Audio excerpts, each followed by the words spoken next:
রমাদান মাস আসার আগেই সলফে সালেহীন তারা কি করতেন? তারা দুনিয়ার কাজগুলোকে কমিয়ে ফেলতেন।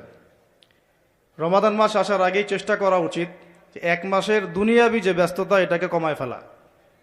এর জন্যে যদি সম্ভব হয় বড় বড় বাজারগুলো আগে করে ফেলা উচিত, যাতে এক মাস আপনাকে দুনিয়াবি কাজের জন্য খুব বেশি ব্যস্ত হতে না হয়। রমাদান নষ্ট করে দেয় আমাদের দুনিয়াবি ব্যস্ততা, আর লাইলাতুল কদর নষ্ট করে দেয় মহিলারা। কিভাবে? শেষ দশকে বেশি বেশি ইবাদত করার কথা, শেষ দশকে আপনি দেখবেন মার্কেট ভর্তি মহিলা দিয়ে। তো এর জন্য আমরাও দায়ী, কারণ আমরা তাদের হাতে আমাদের উপার্জনগুলো তুলে দেই এবং শেষ দশকে তারা যা ইচ্ছা তাই করে মার্কেটে গিয়ে। তো এই জন্য রমাদান নিয়ে আমার যতগুলো চিন্তা বা লেকচার আছে এর মধ্যে এটা একটা নতুন একটা বিষয় আমার মাথায় আসছে আলহামদুলিল্লাহ, যে রমাদান আসার আগেই দুনিয়াবি যত ব্যস্ততা এগুলো কমায় ফেলা উচিত। এমনকি ঈদের যে বাজারঘাট, আমরা যে সদাইপাতি বাজারঘাট করি ঈদের, এইটাও যদি সামর্থ্য থাকে তাহলে এখনই করে ফেলা উচিত, যাতে আপনি আমি রমজান মাসে ফারেক থাকি শুধু আল্লাহর ইবাদতের জন্য। আর রমাদান মাস যে ব্যক্তি পেয়েছে কিন্তু গোনা মাফ করাতে পারতেছে না, তার চেয়ে হতভাগা আর কেউ নাই। তো প্রথমে একটা প্রিপারেশন, মানসিক প্রিপারেশন, যে এই রমাদানে আমি সর্বোচ্চ সময়টা আল্লাহকে দিব। এই রমাদানে যেন আমার এক ওয়াক্ত নামাজও না ছুটে যায়। এরপরে আমি চেষ্টা করব রমাদান মাসে জামাতে নামাজ পড়ার জন্য, যেটা আমরা অনেকে অনেক সময় করি না বা করতে পারি না। আল্লাহ পাক আমাদেরকে করার তৌফিক দান করেন। পাখি যেমন সন্ধ্যাবেলা বাসায় ফেরে, ঠিক এইভাবে রমাদান মাসে আমরা আল্লাহর কাছে ফিরবো ইনশাআল্লাহ। মানে সকালবেলা পাখি বের হয়, সারাদিন কাজকর্ম করে, সন্ধ্যাবেলায় কোথায় ফেরে? এই দৃশ্য আমরা সবাই দেখি। তো রমাদান মাস আসে, বছরে আমরা বিভিন্ন দিকে চলে গেছি। কেউ নামাজ আগে পড়তেন, এখন বেনামাজি হয়ে গেছি। কেউ রমজানে ভালো ছিলেন গত রমজানে, এখন আবার আস্তে আস্তে ইমানের হালত কমে গেছে, আমল কমে গেছে। তো রমাদান মাসটা আসে যাতে আমরা ওই পাখিদের মতো আবার আল্লাহর কাছে ফিরে আসি। তো এই এক বছর আমরা এদিক ওদিকে চলে গেছি, তো রমাদান মাস এসেছে আল্লাহর কাছে ফিরে আসার সময়। আল্লাহ পাক আমাদেরকে রমাদান মাসটাকে সর্বোচ্চভাবে কাজে লাগানোর তৌফিক দান করে নেন। দ্বিতীয় কথা হচ্ছে, রমাদান মাসের উদ্দেশ্য হচ্ছে তাকওয়া অর্জন করা। আপনারা যদি সূরা বাকারা পড়েন, প্রথম আয়াতটাই লেখা আছে কুতিবা আলাইকুমুস সিয়াম কামা কুতিবা আলাল লাযিনা মিন ক্বাবলিকুম লাআল্লাকুম তাত্তাকুন। লাআল্লাকুম তাত্তাকুন মানে রমাদানের সওমটা তোমাদের উপর ফরজ করা হয়েছে, ঠিক পূর্ববর্তী উম্মতের উপরেও ফরজ করা হয়েছিল, তোমাদের উপর নতুন নয়, যাতে করে তোমরা তাকওয়া অর্জন করতে পারো বা তাকওয়া অবলম্বন করতে পারো। তো এটার ব্যাখ্যা এর আগের লেকচারগুলোতে আমি বলেছি। এমনিতে রোজা রেখে আমরা কিন্তু কিছু খাই না, পান করি না। চুপ করে খেতে পারি, খাই না। চুপ করে পানি পান করতে পারি, করি না? করি না কেন? কারণ আমি ফিল করি বা আমরা উপলব্ধি করি যে আল্লাহ পাক আমাকে দেখছেন, কেউ না দেখলেও আল্লাহ আমাকে। এই উপলব্ধিটাই হচ্ছে আপনার আল্লাহ কনসিয়াসনেস বা তাকওয়ার একটা মানদণ্ড। যেটা আমরা হালাল ছেড়ে দিচ্ছি, খাবার হালাল ছিল ছেড়ে দিলাম, পানীয় হালাল ছিল ছেড়ে দিলাম, স্ত্রী সহবাস হালাল ছিল ছেড়ে দিলাম, শুধু আল্লাহর সন্তুষ্টির জন্য, রেজামন্দির জন্য, যে আল্লাহ পাক আমাকে দেখছেন, এটা করা যাবে না। কারণ আমি এখন সওয়ায়েম, রোজা আছে। এই যে চেতনাটা, এই চেতনাটা যদি আমাদের জীবনের অন্যান্য ক্ষেত্রগুলোতেও বাস্তবায়ন করা যায়, তাহলেই লাআল্লাকুম তাত্তাকুন এর হক আদায় হবে ইনশাআল্লাহ। ঠিক ওই চেতনা লাগবে আমার শিক্ষাক্ষেত্রেও। শিক্ষাক্ষেত্রে এমন কোনো শিক্ষা আমি অর্জন করতে পারবো না যেটা আল্লাহর বিরোধী, রাসূলের বিরোধী। কোনো শরীফ থেকে শরীফা চলবে না এখানে। কথা বোঝা যাচ্ছে কি? লাআল্লাকুম তাত্তাকুনের একটু ব্যাখ্যা বুঝি। কেন খাই না? খাই না কেন? আল্লাহ দেখছেন। কেন পানি পান করি না? রোজা ভেঙে যাবে। তিনটা হালাল ছিল না হারাম? হালালই ছেড়ে দিলাম। রিজিকের ফয়সালা জমিনে হয় না, হয় আসমানে। আপনার কয়টা বাচ্চা হবে, কার সাথে আপনার মানে বিবাহ হবে, কত বছর আমরা পৃথিবীতে থাকবো, কি খাবো না খাবো, মানে আমার এলেমও কিন্তু রিজিকের অন্তর্ভুক্ত। দিনের খেদমতে আমরা কতটুকু কি করতে পারবো, সব তাকদিরে লেখা হয়ে গেছে আমাদের সৃষ্টির 50,000 বছর আগে। কত বছর আগে? ব্যাস। এটা দুনিয়াতে রিজিক লেখা হচ্ছে না, আসমানে রিজিক হচ্ছে, আসমানে। এই যে লাইলাতুল কদর আসতেছে, এখানে আবার ভাগ্য নবায়ন হবে, এক বছরের বাজেট পেশ হবে আর কি। আর লাইলাতুল কদর তো আমরা মার্কেটে শেষ করে দেই, মার্কেটে করি না শেষ? শেষ দশকে বাইরে যাওয়া একদমই যাবে না। প্রথমের দিকে যাও, টুকটাক যান, শেষ দশকে মসজিদে থাকবেন ইনশাআল্লাহ। বেশি বেশি সময় পারলে ইতিকাফ করবো, না পারলেও বেশি বেশি সময় মসজিদে থাকবো ইনশাআল্লাহ। আর 21, 23, 25, 27, 29 এই 5টা রাত কমপক্ষে জাগতে হবে ইনশাআল্লাহ। রাজি আছি ইনশাআল্লাহ? প্রিয় ভাইরা, লাআল্লাকুম তাত্তাকুনের শিক্ষা শুধুমাত্র আমার রোজার মধ্যে না, আমার শিক্ষার মধ্যেও থাকবে, আমার পরিবারে থাকবে, আমার অর্থনীতির মধ্যেও থাকবে। এই ব্যবসায়ী ভাইদেরকে সতর্ক করতেছি, শুনেন, ব্যবসা অনেক জটিল, অনেক কঠিন। ইসলাম মেনে ব্যবসা করা অনেক কঠিন। আমরা তো মনে করি যে চাকরি চাইতে দ্রুত মনে একটা ব্যবসা করতে পারলেই আমি সেফ থাকলাম। সৎ ব্যবসায়ী যেমন নবীদের সাথে সিদ্দিকদের সাথে হাসর করবে, সেটা ঠিক আছে। ব্যবসায় তাকওয়া, আমানত, ইনসাফ বজায় রাখাটা এত সহজ না। একটা পণ্য নিয়ে আসছেন, বাজারে বিক্রি করে দিলেন, বললেন যে মাছটা টাটকা, কিন্তু 3 দিনের বাসি ছিল, রিজিকটা আপনার হারাম হয়ে গেল, হারাম হয়ে গেল। ফল কিনেছেন, ফরমালিন মারলেন, মায়েরা মানুষকে বিষ খাওয়াইলেন, রিজিকটা হারাম হয়ে গেল, হারাম হয়ে গেল। আপনি ওজন করতেছেন, ইচ্ছা করে ফের দিলেন, ঠকালেন, রিজিকটা হারাম হয়ে গেল।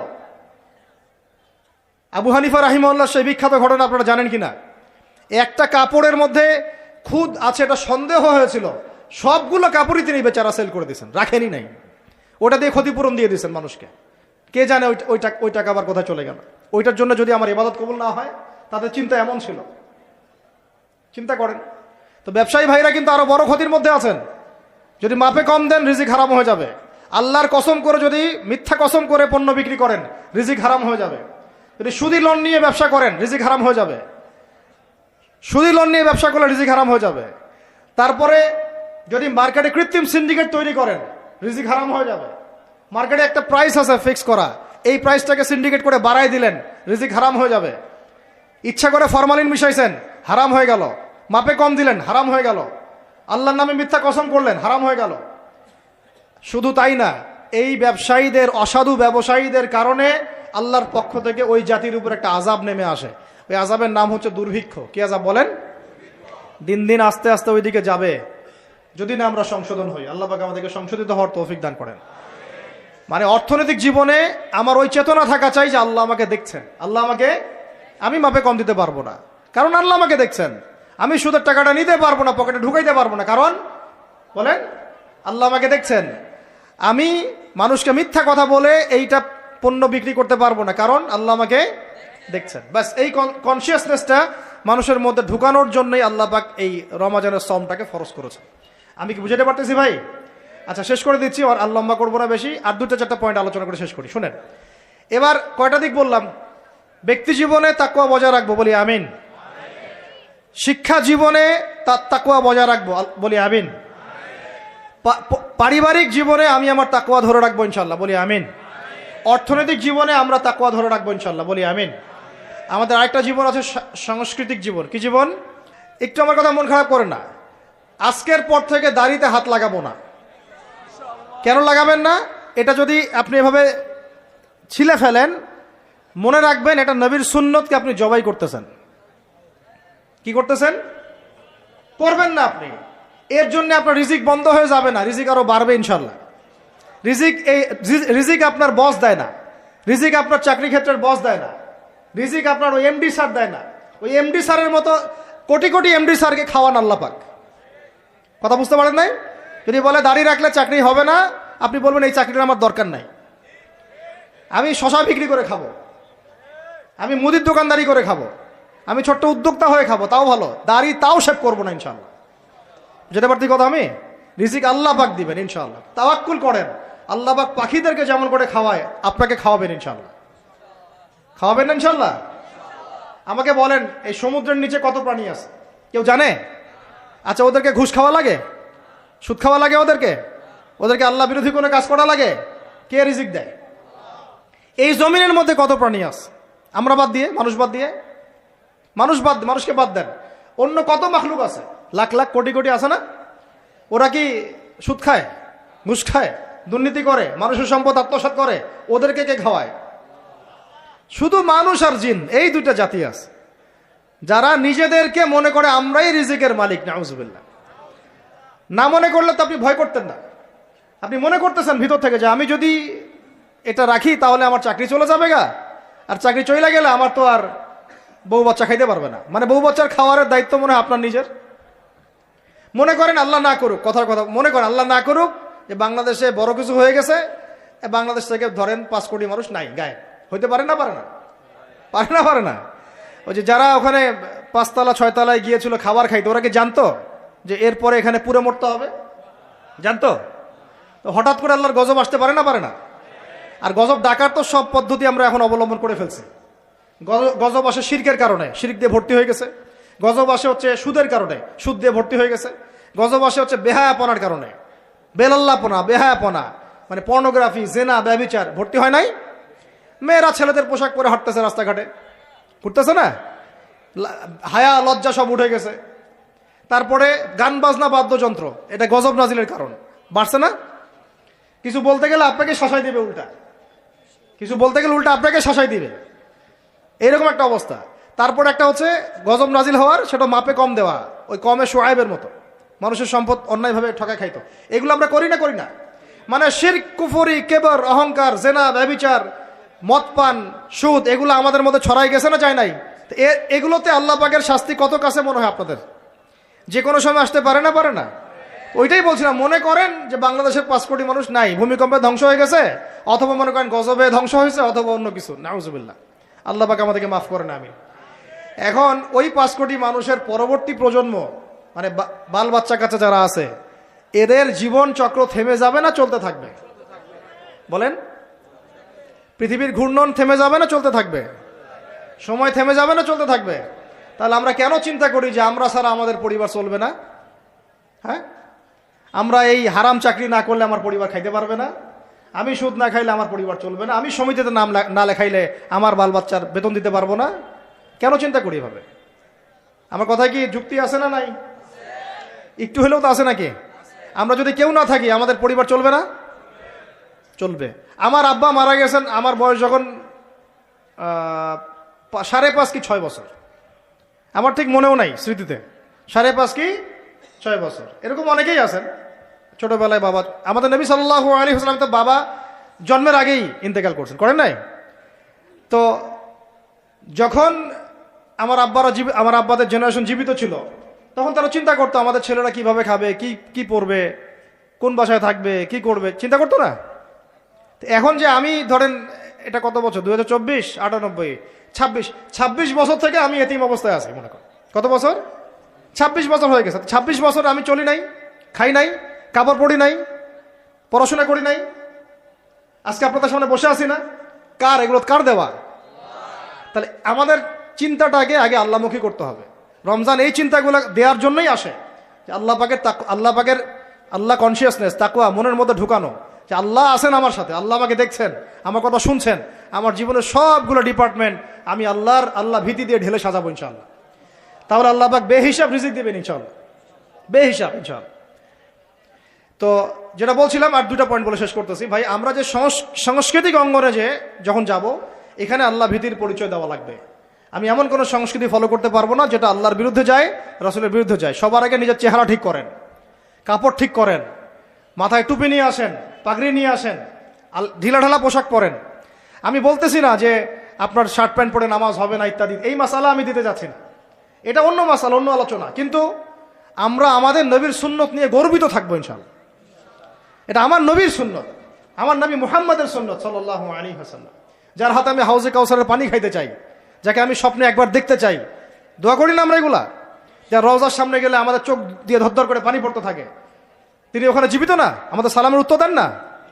নবী সাল্লাল্লাহু আলাইহি ওয়াসাল্লামের রওজা, এখানে ওলামা ইকরাম যারা গেছেন আপনারা তো অনেকেই জানেন, অনেকগুলো গেট, গেটের বাইরে দাঁড়ায় মানুষ সিগারেট খাচ্ছে। আপনারা যদি এখন যান অনেকে দেখতে পারবেন এই দৃশ্যটা, দেখেন।